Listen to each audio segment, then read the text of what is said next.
Hello and welcome to another episode of The Advantage. I'm your host, Michael Fiddle. Today is Friday, February 9th, and on today's podcast, we are going live as we record, and we are talking about the NBA trade deadline and the betting impacts. So many other shows are talking winners and losers, buyers and sellers. We're talking where to find value and where to put our money. I will be joined by Alec Bluestein to go through all of it. Let's get it started. I'm the type to get shit done. You the type to observe. March Madness on my speakers, but today's November 23rd. Got something loud in the blunt, yeah. I don't say what I want, yeah. Probably somewhere sunny getting tan. Foreign women in the sun, yeah. This all that I need. This all that I need. This all that I need. Got my brothers with me. Got my brothers with me, and my mama's healthy. This all that I need. All right, everybody, welcome in. Like I said, today we are talking about the trade deadline betting impacts, where we can find some value in the futures market. We are going to talk about the trades that happened, how we felt about it, go through some to make the playoffs bets, title contention bets, maybe even some award futures, some coach of the year odds. Alec, I saw some sneaky stuff in the coach of the year odds. Let me introduce you right now. You're actually muted, I can see, so make sure you unmute yourself. There we go. Alec Bluestein, welcome to the pod. Let's get right into it. You've been on the show once or twice before. We'll dive that in at the end of the episode, what we're doing with check ball and everything, and how some of these people might recognize you. What was your favorite move from the trade deadline? What was the thing that we have to talk about the most? What is your favorite best bet on the board? Start wherever you want to start. Let's get this thing going. Sounds good. Let's do it. It's going to be fun. So first off, not the craziest trade deadline we've seen, but definitely a good array of moves for us to discuss. The first things that jump out to me, a little bit of bias with the Thunder Gordon Hayward move. I've been sitting on a Thunder finals ticket for a while now. In the betting impact, it doesn't look like this actually impacted the Thunder's odds too much. But the Gordon Hayward move, I love that for the Thunder. I think it shows they're going for it right now. You know, they have such a young team, but they're not operating on, necessarily a window. They're ready to attack now. And I think Gordon was a perfect acquisition because he's a veteran. He has some playoff experience, and I think he can gel into that offense without too high of a usage rate to take away from Shea and J-Dub and Chet. What is your OKC ticket that you had at the beginning of the season? So I didn't get it at the beginning of the season. I got it around the new year, around 18-1, I want to say. Okay. They actually haven't been playing too hot before this move. It looks like it's about 20-1 now.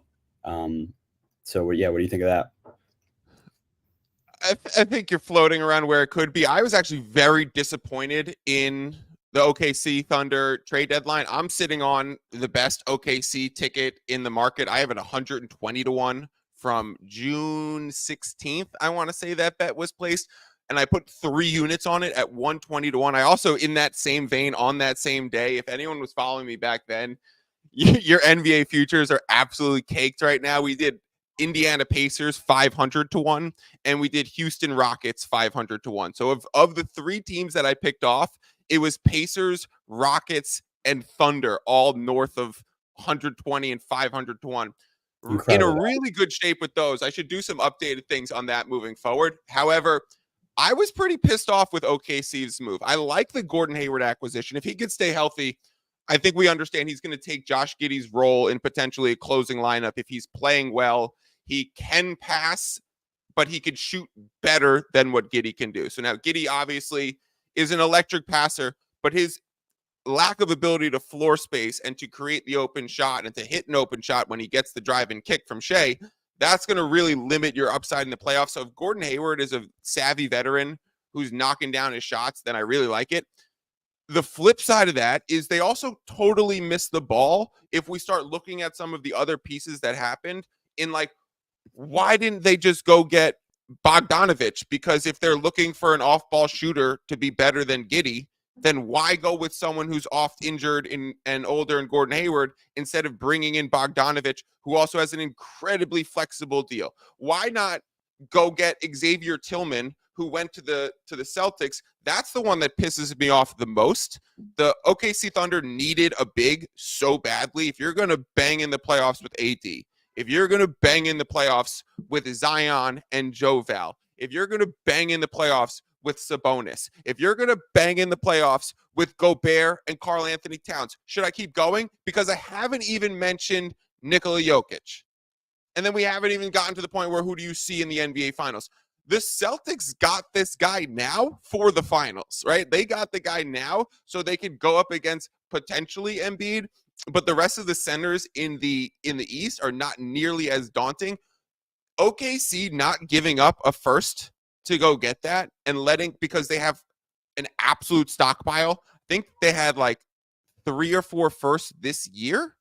So they ended up giving the Mavericks one of the firsts this year so that the Mavericks could respin it in exchange for a swap in the future. They're like, yeah, we'll just give you this now in exchange for a swap in 2028 in case you guys don't still have Luka and you guys are an absolute shit show. OKC hung very much in like their prestige sweet spot in like I'm glad they didn't make a huge move. I'm glad they didn't go get Lauri Markkanen. I heard that talk and I was like, why would the Jazz deal Markkanen? That makes no sense. Why would the Thunder want to go get Markkanen and pair him in with someone high usage who's going to be an offensive force? You wanted someone who's going to be defensive and who's not going to drive a lot of usage and is going to increase depth. So the Hayward thing definitely helps their shooting, definitely helps their floor spacing, can definitely help their closing lineup, can definitely give a veteran presence when it counts most. But I have to be pretty disappointed, and I'm honestly not surprised to see OKC potentially dip back from 18 to 20 to 1 in acquiring Gordon because they kind of missed the mark on what's going to help them really championship contend. So you're hoping, honestly, with that ticket, Alec, you're almost like you're in a good spot because you could hedge off of it, and that's what I would do in like as soon as the second round. But they're probably going to get a good first round matchup and make it through still. And then we'll have to talk about how you work on that because some of their competition, the Lakers, the Pelicans, they didn't make a big move. So OKC just getting slightly better might now give them the edge over a team like the Lakers. And I say might because I probably still have the Lakers in a series above OKC. Call me crazy. My biggest takeaway, and I just went on a huge ramble, and I'll get your reaction to it, was the Mavericks made clear win now moves, gave up a lot to do it. Their last chance with Luka to like prove, hey, we're bringing in the right pieces for you. To go get PJ Washington, to go get Daniel Gafford. We've kind of seen the type of player Luka plays well with. Now sitting at 42 to 1 on FanDuel. I'm actually going to bring up the odds screen as we go through this. Sitting at 42 to 1, Alec. I think Dallas could make a run. They have 2 bona fide killers in Luka and Kyrie. You have a few defensive wing players in a PJ Washington and a Derrick Jones Jr. and a Josh Green. Now you finally have some stable bigs behind Lively with Gafford, and you could play that rim running, rim protecting big that pairs so well with Luka, like that Clint Capella that we always dreamed of pairing with Luka. Mavericks 42. Could they do some? Are they dangerous? Yeah, I mean, when you're talking about Luka in the playoffs, we've seen what he can do. So I'm with you there. I'm a believer in that. I do like what they did. My thought that comes to that is the PJ Washington move. I do like it on surface value for it's an upgrade over Grant Williams, right? The Grant Williams signing wasn't working out how they panned. The thing that comes to my mind, and this is maybe a little bit of lack of watching enough PJ Washington and the Hornets thus far this season, but they gave up a lot. They gave up a lot for him. So I think that shows, at least to their front office, their confidence in the group they have and being able to make a run this season. Yeah, I want to check what that PJ Watt. I think he's on a very team-friendly deal moving forward. I feel like he was a restricted free agent this offseason, like was not signed to what everyone expected his contract would be. I'm quickly looking it up. Yeah, he signed a 3-year, 46 million average annual, 15.5 this offseason. So that's a Yeah. nice piece to acquire and lock in. But yeah, to give up a first and a swap, you need to know PJ Washington is going to fit next to Luca well. And I'm going to say the same thing, Alec. Guilty as charged in not watching enough Charlotte Hornets, or not watching much, because I don't know if enough is the right branded term. Not watching much Charlotte Hornets this year. I've watched so many Dallas Mavericks that I absolutely love. I actually find Luca a little bit frustrating. I love watching Kyrie play basketball. PJ, if he's the right fit, it's a really good acquisition, and it kind of starts to remind me of what the Celtics did with Derek White. In the moment when the Celtics traded for Derek White, 1 first-round pick in the future and a pick swap, my first thought was a first and a swap for Derek White? Now, everyone who's looking at watching this pod is probably like, yeah, he's a borderline all-star. He's going to be a potential 12th man on Team USA. He's going to be invited to the top 42 for the Team USA tryouts. Like, Derek White became that dude and fit in perfectly with that team. If PJ Washington can be Derek White West or Derek White of Dallas in that, re-enter the Derek White of Texas, because that's where Derek White came from in San Antonio, I think PJ could be a really important piece. It's a lot to pay, and it has to work. And I think you're right in saying that. Certainly, and I think it it'll help Luka focus more on offense too, right? PJ, I think, is a little bit more of a versatile defender than Grant on that end as well. So I think that's something to watch out for as well. So I'm going to pull up the futures and try and find the best title odds in the market for Dallas right now, because I am interested. Yeah, it is that 4,200 at FanDuel right now. I'm seeing it on the big board.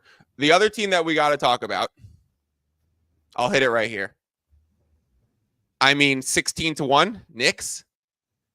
In like, New York Knicks are fucking in there. You're in New York. You were at the Garden watching Knicks versus LeBron a week ago. The Garden's going to be a whole nother level of electric. They lost Hartenstein last night, so we need to make sure he's okay. / Mitch is going to come back. That's a really shitty situation to lose your 2 centers right after the deadline, and like literally the game after. I thought it was funny that they played the Mavericks last night, like the 2 teams that potentially did the quote unquote best in the trade deadline according to consensus. Both happened to face off last night. Now, we're talking about this from a betting perspective. We talk about the most important thing about betting Knicks and Mavericks was your boy hitting under 232 and then over 217 at halftime, and that bitch landing at 230 for a 4.5 unit middle. I'm probably not even going to make that much on these teams for the rest of the year. Like, to cash that is absolutely amazing. Knicks now at 16-1 after acquiring Bojan Bogdanovic. To me, that's a bit high, a bit like you can't really play that. Let's talk about what you do if you have like Knicks other tickets. But just generally speaking, the main thing that I wanted to point out with the Knicks, one, they did amazing. Golf clap for this new Knicks regime, who seems to be sharp. They seem to know what they're doing. Patient, aware, salary cap motivated, flexible. And that's really the main takeaway, is the flexibility of what the Knicks just did. The Fournier contract was on the books for the sole reason of being repurposed into a trade. And it was so valuable that it even had a player option for next year. Fournier couldn't have played a minute. If Fournier wasn't traded, his player option was going to be picked up just so that we can dangle that contract in another trade. Now we get to the point where because Bojan is the contract that they absorb by giving away Fournier, Bojan Bogdanovic has a $2 million partial guarantee and a player option for that exercises if you hold them for like the 22 million or whatever. You have an amazing contract with the exact same amount of flexibility while increasing the talent, while increasing the trade asset. Now you could go to market and you could potentially go to, and I know this is a bad example, like Cleveland for Donovan Mitchell, or I know this is a bad example, like Minnesota Timberwolves with Karl Anthony Towns. For the next disgruntled star that becomes available for New York, they're going to be able to potentially package Bogdanovich and some other contracts and a boatload of picks because they have 8 tradable first-round picks. They gave up no first-round picks. That's fucking wild. What is OKC doing letting him get there? That's unbelievable. So especially with the contract flexibility, I mean, we also have to talk about Philly. Like, how does Philly not offer a first-round pick and bring in Bogdanovich with that contract if they bring in Hield instead? We'll get to that next. What the Knicks did was really, really impressive, Alec. I know I'm flying all over the place. Is there a betting angle to 1,600? Probably not, right? Probably not, no. And coming from someone that has a 35-1 Knicks ticket for the finals, that's what I love to see. Also, being in New York, as you said, being a Knicks fan, it was a fantastic deadline for them by all accounts. The one dark cloud hanging over all this, as you said, is the health, right? Randall being reevaluated 3 weeks. OG was day-to-day for the last week and a half, and then it comes out yesterday he had a small procedure. He's being reevaluated in 3 weeks. Hartenstein, as you said, the Achilles, hoping that's precautionary because it was something he was dealing with recently and then came back. Given, no Brunson, no OG, no Randall last night. Hopefully they took him out as a precaution. But yeah, that's the key. It was a fantastic deadline, but this health, those are 3 key rotation, 3 key starters for this Knicks team. And if they're not healthy, then unfortunately these deadline moves are kind of moot, and that 16-1 isn't a lot of value. So I think there's a lot of uncertainty there in terms of where the market currently stands for them, given the Knicks' health. Definitely my favorite part of these moves, though, for the Knicks, which points, relates to your point of how did the Thunder, not go after someone like Bogdanovich or Philly. The Knicks were able to get away with, almost a Daryl Morey level of highway robbery here, giving up almost nothing. I mean, nothing. A couple seconds, Quentin Grimes, but having Grimes wanted out. Yeah, and Burks was a big part of the Knicks, resurgence in 2021. You take him over Grimes, and you certainly take Bogdanovich. So, and that it gives them all the flexibility for that next big star, as you said, which I think is really what this Knicks front office is eyeing down the line here, probably in the offseason. So I'm just looking through some of the awards. Like, my first thought was could you snag up, like, is it worth it to snag up some Tom Thibodeau Coach of the Year 25-1? I still think no. I definitely want to talk about Coach of the Year and some awards in a second, but I personally still lean no on that too. And that's a regular season thing too. So I do think this team is even more suited for the playoffs, given the way other awards are shaken out. I don't think that would be. I think Tibbs already won a Coach of the Year when he was in New York, right? Did he win last year, 2 years ago? It was either the COVID year or that 2021 year. Yeah, so another overperforming with generally the same group that's got even better. I don't think they're going to give him the award over Thunder or Finch, Dagnall or Finch. Yeah, we'll have to talk about that in a second. Brunson 60-1 MVP. Like, no. I wish I could short that, to be honest. Like, I wish there was a way to bet the no version of this.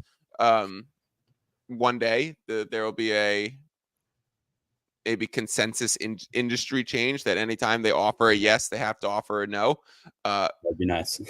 Exactly. And then we could pick off some of these things where they're trying to bait us, or like the awards that they still offer.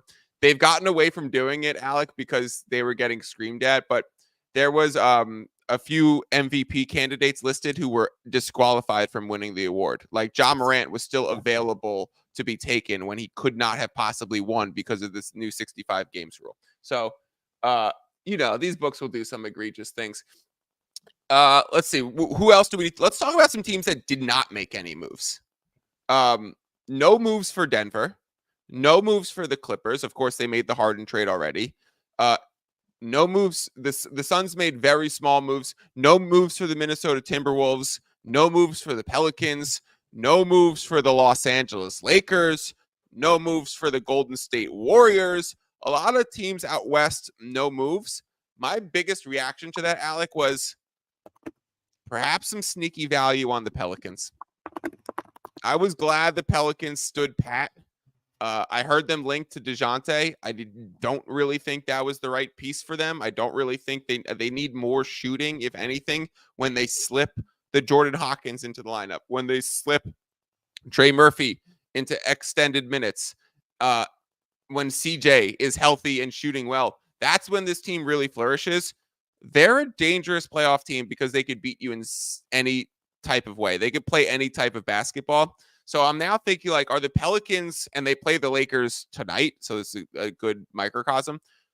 Are the Pelicans just clearly better than Lakers, Kings, Warriors, potentially even Mavericks? Are the Pelicans just as good in a playoff series as a Oklahoma City Thunder? That's kind of where I'm at with it. Yeah, totally hear you. I think, John, their roster, easily one of the highest upside in the league. When they're clicking on all cylinders. When it comes to them in the playoffs, I mean, when you're talking about the Lakers, as you were saying, Thunder Lakers potential playoff matchup, it's tough for me to discount the experience of LeBron and AD in the playoffs, how they come alive in the playoffs, as we saw last year. If the in-season tournament is any indication, they'll be bringing it again back in May, April. Hopefully they're all healthy. But yeah, I mean, the Pelicans are really interesting. They have such a deep roster. It's tough for even like Jordan Hawkins to be getting consistent minutes, and he's been great by all accounts. So I was definitely intrigued by their lack of moves, because it seemed like they could have made an upgrade if they wanted to, but I guess they trust Willie Green and how to utilize all the pieces they've given him thus far. If you're a bettor right now and you have a chance to bet Lakers 50-1 or Pelicans 46-1, you're going Lakers 50-1? Yeah, I am. For me, the Pelicans this year, I've seen. I mean, it's blowing big leads is a trend throughout the NBA now. It gets more and more. I actually think you're completely right. Yeah, the Pelicans to me are a team that I've seen just blow a lot of leads this year. They've controlled games, and then it's almost like, I don't know if it's a coaching thing or just, comes down to crunch time. Who's going to have the ball in their hands? CJ can be great, but in spots, is he that clutch player? Is it Brandon Ingram? Is it Zion, who's sort of taken a step back a little bit in terms of just his stats, I would say. But yeah, that's the biggest thing for me in the clutch. Who are they relying on? Is it going to be CJ? Is it going to be Zion? Is it going to be BI? And particularly to the Lakers, I just trust LeBron and AD and their pedigrees more. So let's move on from title odds and start looking like a little bit more niche settings. The Atlanta Hawks are a team that I'm very interested in, Alec.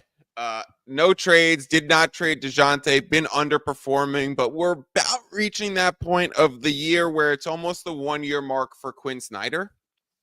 And I don't know him personally. I was about to say I know Quinn Snyder as a coach. I don't know him personally, but I understand his philosophies as a coach.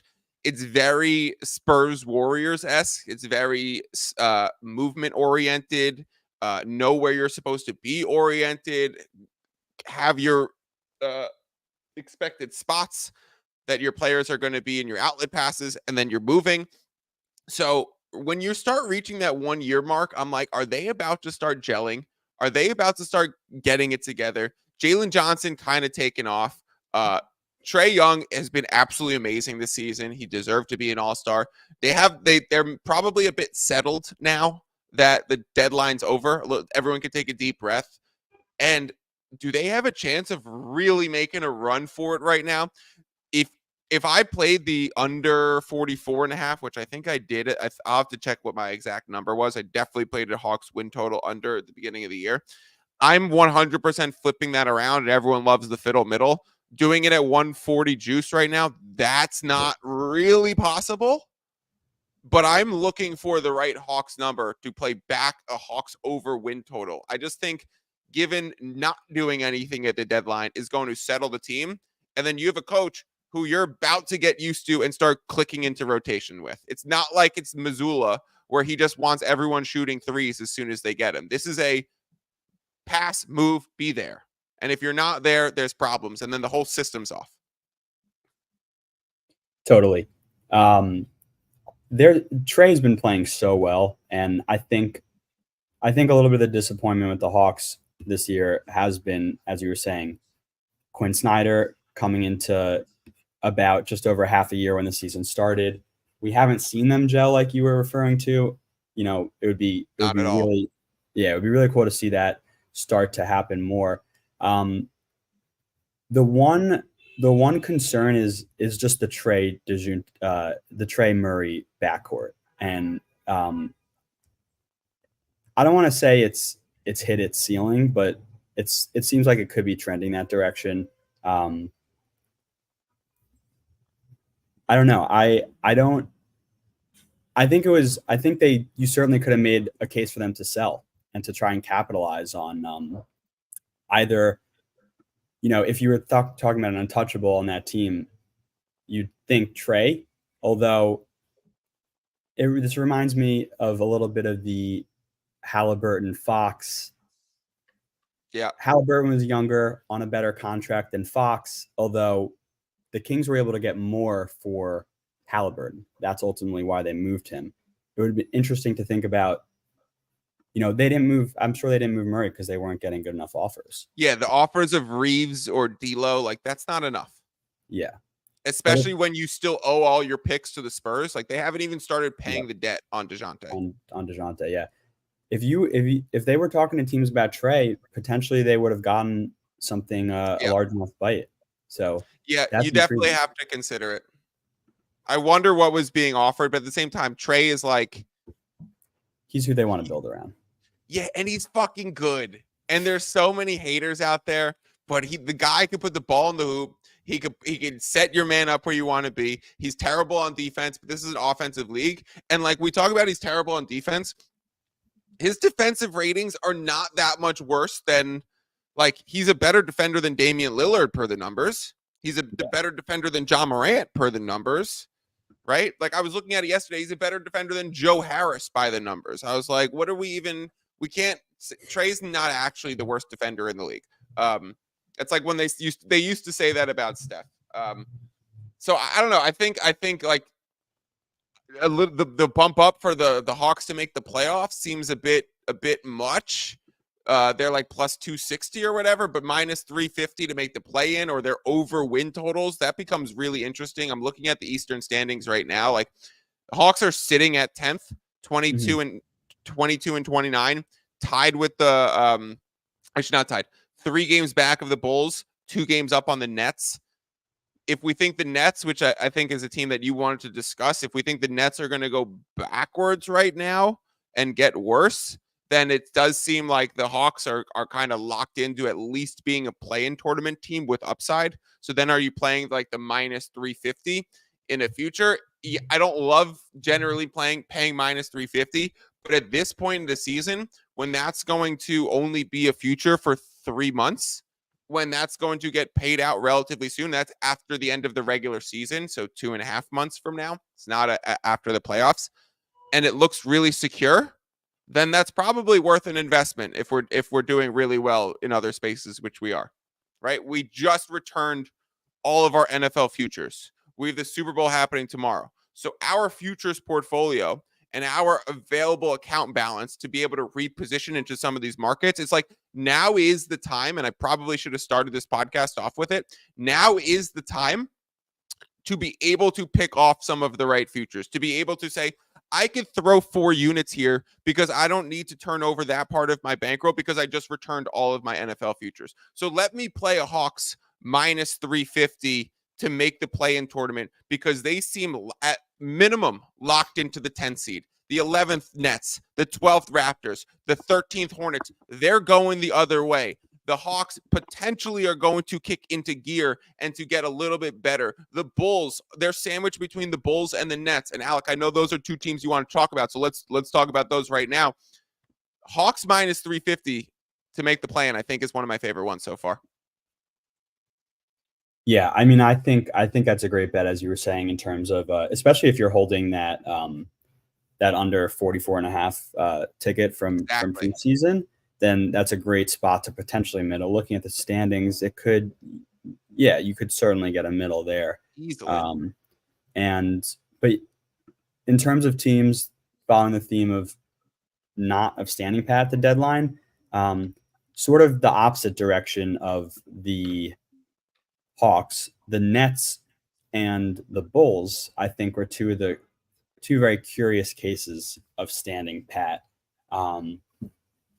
Just really brings up the question of what are their goals? What are these teams' front offices' goals going into the stretch run here? Are the Bulls just trying to be in the play-in as every season forward? I mean, they have. I think my point is, I think both of these teams had pieces that they could get real value back for, and not dealing them, not seriously engaging in the talks at the least, I think was a little bit of a malpractice on both of those fronts.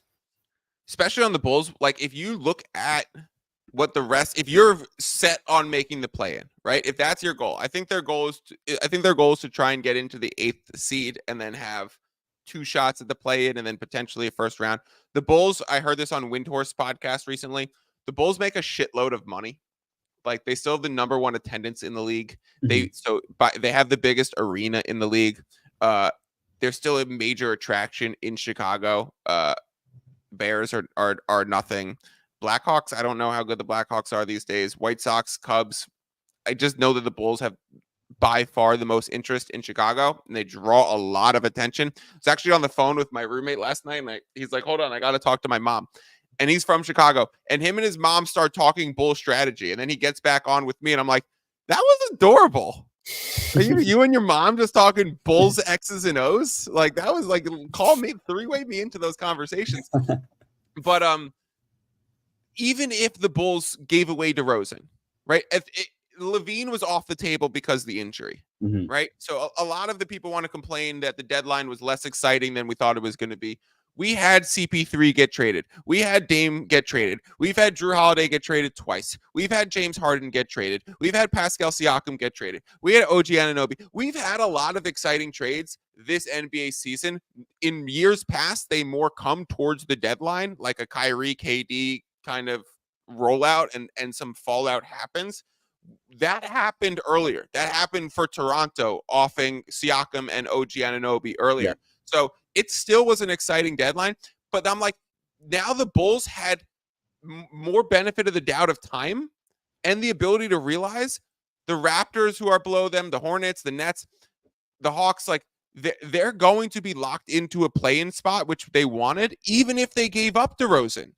Yeah. Even if they had given up Levine a few weeks ago for whatever, I don't even know. They probably maybe even would have had to attach stuff. Apparently, Zach Lowe said they were offered 2 first-round picks for Caruso. Yeah, the fuck? That's the one, because he would be so valuable to a number of contending teams, and his contract is just, it's incredible, right? Like Simmons was talking about how you look at someone like Drew Holiday or Caruso. I mean, Drew Holiday is making what is his contract? Like 24 million, 30 million, something like that. But whatever it is, Caruso's $9 million. You're getting in tremendous value. And I think that points to exactly why they were getting offers for 2 first-round picks for Caruso. And if you do make some of these moves, it lets the Bulls focus on what has been the best part of their season, in my opinion, so far, which is the not resurgence, but the breakout of Kobe White. He's been awesome, and you give him more usage. You let him take a little bit more keys to the offense. If you give up DeRozan, I think that benefits them, in the long term in multiple ways, acquiring more assets and furthering Kobe White's development. So a little befuddled by them. Yeah, this is Caruso's deal. The only way it makes sense, and I'll answer this question 1 year from now, throw it in the calendar. The only way it makes sense is if they still can get that deal 1 year from now, because he's got a partial guarantee before he becomes unrestricted. You're probably not getting 2 firsts next year for him as he then goes into unrestricted free agency. Mm-hmm. You're giving the team the ability to use him this year in the playoffs and then still roll over him into next year too. So a team like, I don't know, who might have given those 2 firsts? Is it a team like Denver who's like really trying to assure it? You have to take that, even if it's going to be 2 really late round first from that team. You have to take that if you're the Bulls. I don't care about culture driving. Hopefully Caruso has been there long enough and Kobe White has grown enough where the culture has been set a bit, where the expectations been set. You still have a really good coach in Billy Donovan. If you're worried about culture problems, get rid of the culture problems too. Agreed. Because simply keeping Alex Caruso in the building is not going to course correct your problem people, and it's not going to save the franchise in wins or in making the play in or in even reaching their goals relative to where they are in the standings of other teams. This was brain dead of the Bulls, like almost as bad as what the Pistons did, which we don't even talk about it because there's no betting impact of the Pistons. Yeah, but what the Bulls did was atrocious. I was really pissed off about it, if you can't tell. Clearly we have a similar opinion there. To play devil's advocate to both of our opinions here, something interesting. One factor could be, as you said, just they make good money. They're a top attraction in Chicago, as you said. I mean, the Blackhawks had like the number 1 pick last year. They got like Bedard, whatever. They're not very good. Sox, Bears, as you said. So that, the financial impact could definitely be motivating them in that regard, keeping what they have. Although another interesting factor, talking about Caruso and the partial guarantee, if that same deal won't be there next year, I think that they could be thinking that, there's a case to be argued that it could be there because of this trend that you were getting at, which is encapsulated well in an Athletic article I saw the other day by Danny LaRue, talking about the trend of these deadline moves happening earlier and earlier, right? Yep. And a huge benefit of this is teams, while they can also clarify their place in landscapes earlier and earlier as the deadline approaches, it gives teams way more flexibility in acquiring these players for the long term versus having to do a sign and trade and losing all your leverage in the offseason, right? Like OG and Siakam trades, the Knicks didn't have the cap space to get OG if he is a free agent in the summer. Bird rights. It's all about those Larry Bird rights. Yep. So if you get Caruso, even if he has that partial guarantee, if you're a team that wants to lock him up for 3-4 years, there could be teams willing to give up that same price or a similar price next season because of their ability to get him under their salary cap. By doing Caruso's next contract screams whatever that Bruce Brown deal was, like that. Oh, we'll pay you $15 million a year for 2 years, but just give us the team option on the back end. Yeah. I think it was a $20 million per year with the team option for next year. Exactly. So like, surprising that he didn't get moved either. Bruce Brown? Yeah, from the Raptors again. Yeah, because the Raptors are going to be able to exercise that and just deal with it next year. I actually think Bruce Brown on a fully expiring is probably it's the same value year over year for him, so they could hold on to that. And the Raptors had 3 or they had 4 first-round picks this year, and they gave up one of those to get Agbaji and the Olynyk swing. Yeah. So if they were gonna sell Bruce Brown, they would have needed to get a 27, a 28 pick. So they'll worry about that next year. He's probably a good locker room culture guy.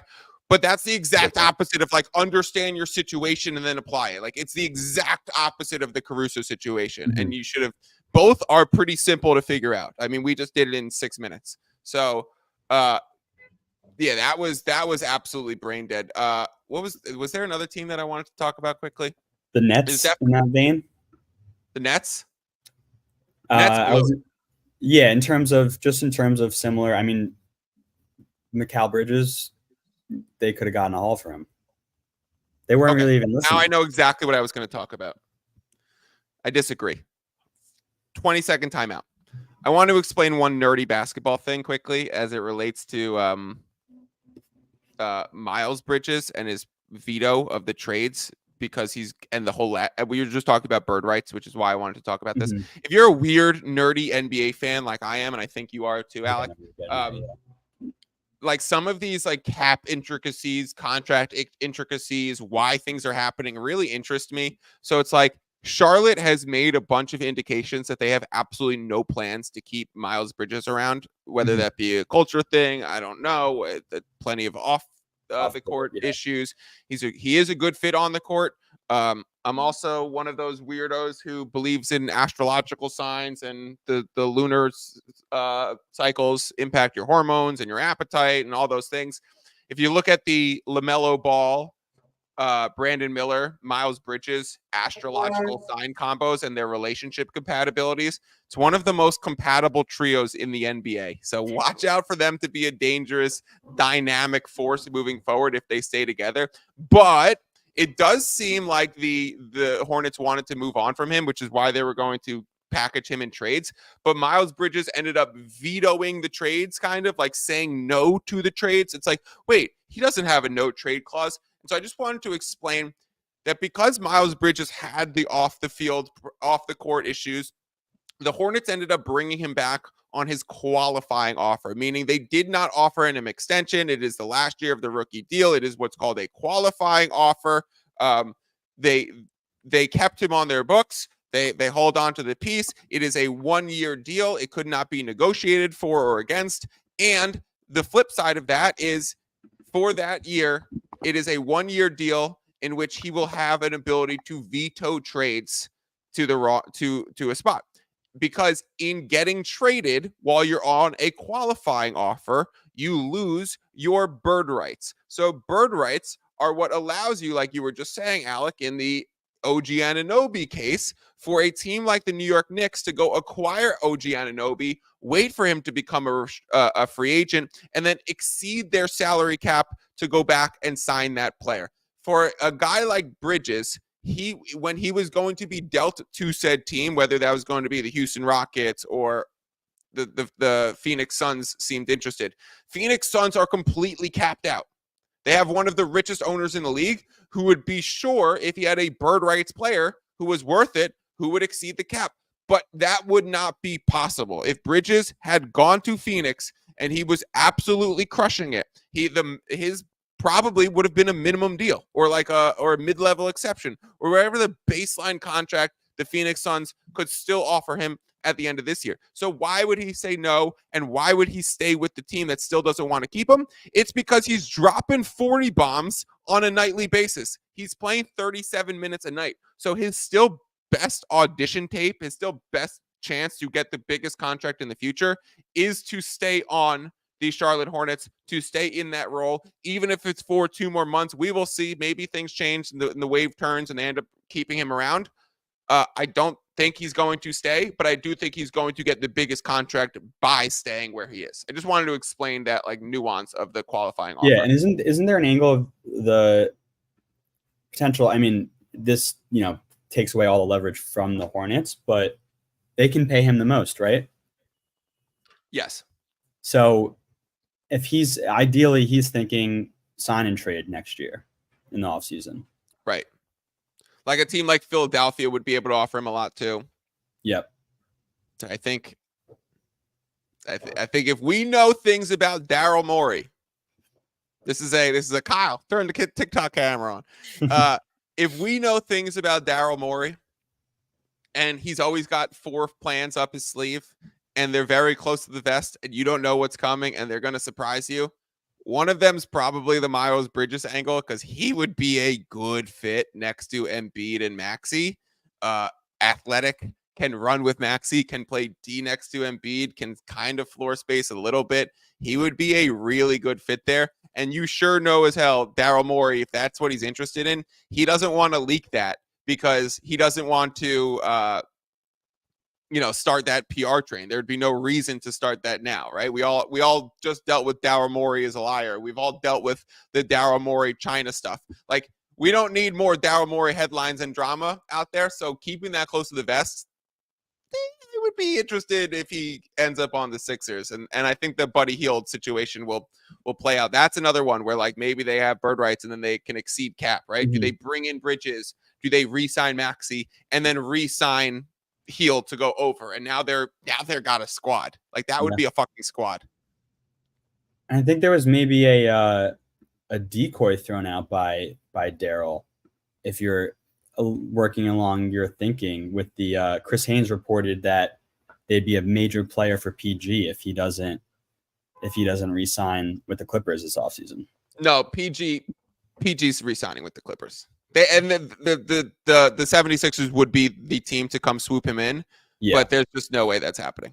The Kawhi extension, how well they've been playing. I actually think that going to acquire Buddy Hield and making some of the moves has been a indicator that they don't think they're going to get Paul George. They've kind of accepted defeat. They're kind of like, oh, he's sort of off the market now. Oh, OG Anunoby's sort of off the market right now. Mm-hmm. We were going to go for our 2 max slots to try and go get Paul George and OG Anunoby, and then to pair them with Embiid, and then to use bird rights to sign Maxey. That plan no longer really exists. So I think it's more of an admission. Alec, the last thing we have to talk about is this awards race. Tell me what you see here when you look at NBA Coach of the Year. In terms of value? In terms of the no fucking brain. You want me to just take it away? You want me to just do it? The one, yeah, I mean, Dagnall, Finch. Both of them. Yeah, rightfully the favorites. I mean, I think it's got to be one of them, right? I mean, you're going to make Tyronn Lue's going to be the Coach of the year. One of the best coaches. Not but when Kawhi's playing all but one game and playing an MVP level. When the combination of Paul George, Kawhi Leonard, and James Harden, I think, has missed 7 games for them this season once they've become a trio. Like, are you kidding me? It's not going to be Ty Lue. JV Bickerstaff, we were talking about on a podcast not too long ago about him being on the hot seat. Rick Carlisle, the Pacers have kind of gone the other way. Tom Thibodeau just won this award with the Knicks overperforming. I don't think it's going to happen again as they get better. Will Hardy and the Jazz, that was a great story last year. They are a little bit worse than that this year. I don't think he's in contention. We have the number 1 and 2 seeds in the West being absolute stunners and showstoppers and surprises this year. It is probably going to be one of these 2 teams, even if they end up 2, even if the Nuggets end up taking the number 1 seed and either Dagnall and OKC finish 2 or Chris Finch and the Timberwolves finish 2. Ladies and gentlemen, introducing your Coach of the Year, one of these 2 people. So let me show you something, Alec, and let me talk about that thing that we talked about earlier in this podcast, that when you are at this point of the NBA season, when you have returned your NFL futures, when you have a lot of liquidity in your account balance, because all of those win totals, all of those awards, all of those Super Bowl bets are either returned, paid out, over with, no longer pending, after you've been dominating the NBA season like we have. I'm up over 60 fucking units this season. I'll cancel that word. Sorry about it. I'm up over 60 units this season. It's been absolutely dominant. So now we can use our power and our flexibility to start really trying to position ourselves strongly and dominate some of these markets. And here's what we should do, Alec. Boom. You grab both that Dagnall plus 150 and that Finch plus 260. If your stake is just a 100% stake, I like using 100 as a percentage base, then you are looking at a 47.5% return on investment, regardless of who wins. This is me using an arbitrage calculator. This, of course, is not an arbitrage situation. An arbitrage situation is when we have two fixed outcomes in which we are pinning against each other. I am using this to essentially corner the market in the two people that I think have the most obvious chances to win, and using this formula to know how to weight my approach. Now, this is not a true arbitrage. We are not guaranteed that one of these two people win. I feel very strongly enough about it that it far exceeds the ROI that you'd return and the implied probability that you are now paying for this ticket. So to get a 47.5% ROI by knocking both of these numbers, Dagnall at 59% of your bet and Chris Finch at 41% of your bet, Alec, I don't give a shit who wins. Just give me one of them. And it's at the point now where, watch this, it's not about doing it for one unit. It's about doing it for 6, because we have the flexibility to actually go do this right now, right? So we are going to put 3.54 units on Dagnall and 2.45 units on Finch. We are pushing some chips into the middle. This is by far, I'll bring up this tab again, by far the highest value awards race that we can find. There is a clear degree of certainty. We have 2 candidates with plus odds that we could both get access to. I don't know that there's any degree of certainty in this race and there's worse odds. I don't know if there's any degree of certainty in this clutch player of the year. And like, right, like maybe Steph or Luka could come get it. That's probably another interesting one to combo these 2 players. But like, again, this is the time now where you just start putting together some portfolios, and by far the best option if you start arbitraging and cornering these markets is Dagnall and Finch coach of the year, 6 unit total position, will bring home a 47% ROI, meaning you are bringing back 2.75 units roughly on this. It's a no-brainer. It is a no-brainer. I love that angle too. It's not true arbitrage, as you said, but you know, it's as safe a bet as you can get. You're looking at 2 very young teams in the Wolves and Thunder, who, if I believe this is correct, the 8 seed and the 10 seed in the play-in last year. 2 young teams, not a ton of previous playoff pedigree, and they've gone from 8-10 to 1-2 this year, and likely, I mean, the Clippers through the second half of the season, but they're going to be in the top 3 in the West, right? And so you see that improvement from a young team. That's what gets you. That's what wins you Coach of the Year awards.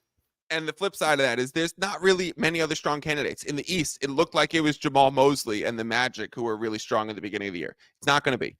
It looked like it was potentially Rick Carlisle and the Pacers who were really strong at the beginning of the year. It's not going to be. All right. It's not going to be Thibodeau, as the whole Knicks just improved. It's not going to be Joe Mazzulla. Like, there's good basketball people have way too many questions about his coaching practices. I'm at the point, Alec, where I'm like, why? Like, we're looking at this as if it's going to be 6 units. Like, why isn't it 9?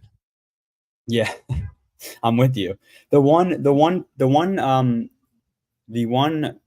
you go back to the odds screen, the one that popped out to me, and I'm gonna bring it up, and I'm gonna quickly shoot it down to further prove this point here. Yeah, Bickerstaff at 750. No, it's the worst. It's the worst price thing on the board. Correct. So you are correct. It seems like great value right now because of, I mean, they're the hottest team in the league right now at 15-1 in the last 16, something like that.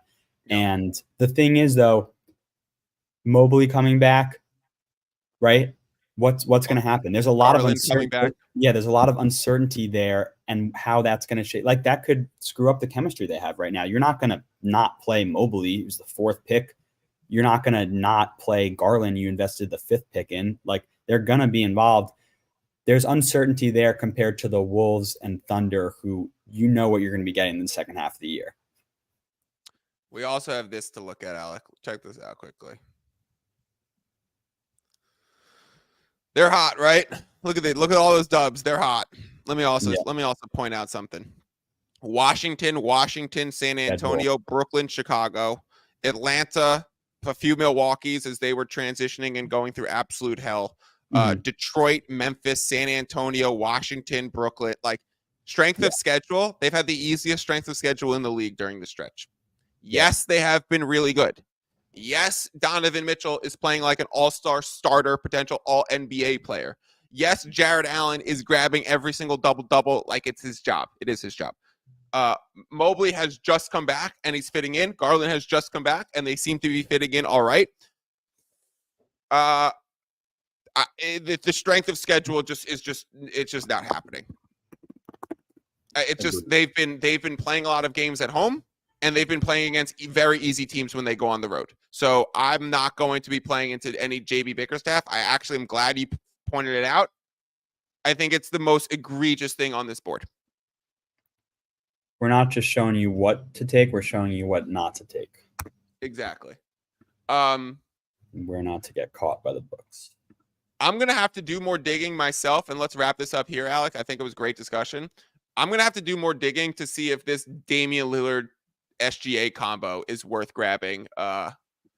You could even add Steph in there. You could probably arbitrage the three of these together if you did it right and you exposed it correctly. Yeah. Like what are the three odds? It's plus 195. I'm going to do it right now. 210 and 450. So everyone wants to always ask me when I do these arbitrage things, Mike, how do you have the formula? Yes, I have the fucking formula, but I also have a calculator. So like when you go and do 100 divided by 93, do you go out and do it, or do you just type it into a calculator? Oh yeah, I'm clicking the wrong. I'm clicking the cap. Yeah, you can make an 18.5% ROI by hitting all three of Steph, SGA, and Dame. All right, I'm gonna have to do more digging into their clutch numbers and see who else is relatively close. Because that one's more metric based in terms of the clutch. The clutch. Yeah, you could actually look at like the NBA defines clutch as within 5 points with 5 minutes left, or they have like with a 1 possession game under 3 minutes left, they have like the super clutch or whatever it is. For any of the we viewers, can actually look at those stats. Yeah, for any of the viewers, to clarify that, do you know exactly how it's defined in terms of once it's the game's within 5 points, 5 minutes, then if it's there's 4 minutes left and it becomes a 7-point game, a 10-point game, it's still clutch. No longer clutch. So it's a fluctuating. It's a great question. Yeah, it's something I've always thought about it, but it fluctuates based on obviously the game score, but it's not. Yeah, like if the Lakers are in a 5-point game and there's 3 minutes left, and then they bang 2 threes and they're up 11 with a minute left, it's no longer we're not clutch time anymore. Yeah, that's a good point. I never thought of that. Yeah, I've always because of the NBA, how the NBA has evolved too, and just in terms of, like you said, it could be a 3-point game and then you get 2 turnovers, 2 threes, and 1. Also, if you get scored against, if you're down 5 and you get scored against with 4 minutes and 30 seconds left, and now you're down 7 and you're bringing the ball back up, that's equally as clutch of an opportunity as being down 5. Like you need that basket probably a little bit now more than ever. Yep. So if you actually end up coming through and bringing the game back to 5, does it count? Does it count if you make it a 5-point game? Like that's interesting. I'll ask a few people who might know. And there's that is some uncertainty with that award, which has always made me pause a little bit with it, but definitely because there's a lot going on there. Definitely interesting. All right, that will wrap up our discussion of NBA futures as they relate to the trade deadline. We talked about a lot of things. There's definitely a massive play coming in the Coach of the Year's market. There's likely some plays coming in the Western Conference title odds. I'll have to check in with that, and I will post them all. Alec, thank you as always for bringing me on. The people who might recognize you are from when you chime in at the end of the Check Ball episodes with AV, and you've been our what should we call it? Video production editor, whatever you want to call it. Anyone who's seen the short form videos on my Twitter feed, Alec's been the one in the kitchen cooking those up. I'm cooking up bets. He's cooking up short form videos. Either way, we're still getting it done. It's great to have you here. It's great to have you on the show. To everyone else, peace out. You just listened to another episode from the Fantasy Basketball International Podcast Network. Thanks for joining us. And for more information about joining our community, please check out our website at fbibasketball.com.